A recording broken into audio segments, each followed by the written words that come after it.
I cheated on my husband. Not once, not twice. Over and over. I blocked the man I was cheating with 12 times, swore I'd never see him again, and still found my way back. I lied through my teeth. He never caught me. At least not yet. But I almost wish he had. Because the guilt? It's ending me. Slowly, I'm Alyssa. I met Ryan when I was 24, and I thought I'd never need anything else. He was kind. He was gentle. He made life feel easy. We met through mutual friends. Didn't wait long to start dating. He was that kind of man. I still remember the first time he held my hand. My coffee had gone cold from talking so long. He had this boyish way of smiling, like everything in the world was funny, as long as I was laughing.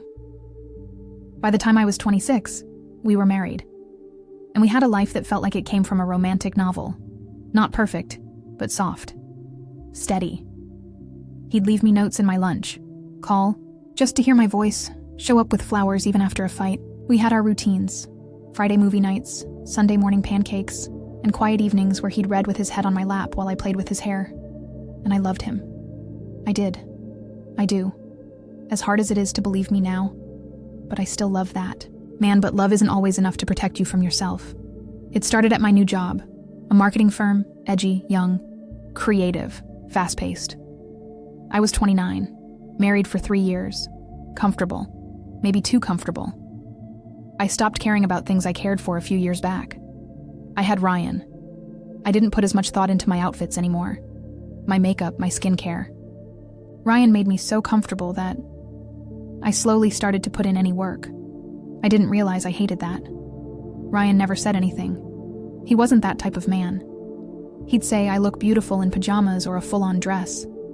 Didn't make a difference to him. I thought I loved that about him. About us. I guess I was wrong. And then there was Julian. He wasn't even my type. Too confident. Too loud. Too knowing. He walked into a room like he already owned. The air we breathed. And maybe that's what hooked me. At first it was innocent, if such a word even exists in hindsight. Coffee breaks. Office jokes. Lingering looks I pretended not to notice. The way he'd lean too close when showing me something on his laptop. The way he said my name like it was a dare. I ignored it. Of course I did. I had Ryan. I had a good life. But Julian, he made me feel like something dangerous. Like I had a secret, and I liked it. The first time I crossed the line, it was a Tuesday. We were working late, Julian and I. The office had thinned out after 6, and by 8 p.m., it was just us, the hum of the fluorescent lights, and the tapping of keys in a space that suddenly felt too quiet, too intimate. We sat side by side in the glass-walled conference room, the city glowing behind us through floor-to-ceiling windows. I had my shoes off, legs tucked underneath me, laptop open, and trying to stay focused on this last campaign proposal. Julian was leaning back, spinning a pen between his fingers. He kept watching me. I could feel it. Not just glances, studies, like he was trying to read something off my face I didn't know I was showing. I made a joke, something dry about our client's cheesy slogan, and he laughed, eyes crinkling in a way that made me forget, for just a second, that he wasn't my husband. "That's what I like about you," he said, still smiling. "You don't fake it." I looked up. "What?" "You don't pretend to like people. Or things. Or me." He tilted his head. "Except when you do." I laughed nervously. "You're imagining things." "Am I?" His voice dropped lower, softer. My breath caught in my chest. I suddenly felt very aware of the fact that my shirt had 2 buttons undone, that his knee was close to mine under the table, that the office felt too warm. I looked away, back at my screen, heart hammering. "We should finish this presentation." He didn't answer. Instead, I felt him shift. His chair scraped slightly against the floor. I turned toward him, and he was closer than I expected. Too close. His eyes weren't playing anymore. There was something dangerous in them now. Something magnetic. "Tell me to stop," he said quietly. He leaned. I don't know what got into me. I should have stopped him. I didn't. And then he kissed me. There was no hesitation, no asking. just his hand on the side of my face, his mouth on mine, heat and hunger and recklessness wrapped in the scent of coffee and cologne and bad decisions. For one long second, I didn't move. Then I kissed him back. I don't even know why. I told myself it was curiosity, adrenaline, a lapse. But the truth is uglier. I liked the way he made me feel. Unpredictable, desired, wanted in a way that felt selfish, not safe. When I finally pulled away, my lips tingled. My heart was racing. "I'm married," I whispered, like saying it aloud. Would rewind time. He just smiled. "You paused," he said.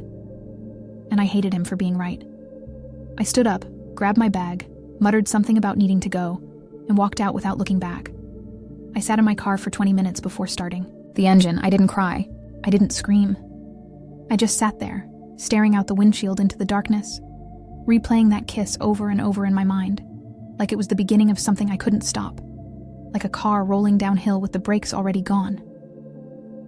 When I got home that night, Ryan was asleep on the couch, the TV still on, a half-eaten bowl of popcorn in his lap. I knelt beside him, kissed his forehead, and whispered, "I love you." It was the truth. I promise you it was. I loved Ryan. No, I love Ryan. But that night, I loved him like a criminal standing over the man she just robbed, pretending she still belonged in the same house. Because part of me had already left, and I wasn't brave enough to admit it should have ended there. I told myself it would. I even blocked Julian the next morning, cold and brutal, like ripping off a Band-Aid. Deleted his number. Avoided him in the office. For 2 weeks. But of course, we still worked in the same building. Then came the accidental run-in by the elevator. The flirty text from a new number. The drink after work I swore I'd never say yes to. I fell. Harder. Deeper. Quieter. I started lying. Not big ones at first. Just small edits. I'm working late. Traffic was bad. Girls' night. The guilt was like background noise. Never loud enough to stop me. Not yet. The second time it happened, we didn't even pretend it was an accident. I went to his place.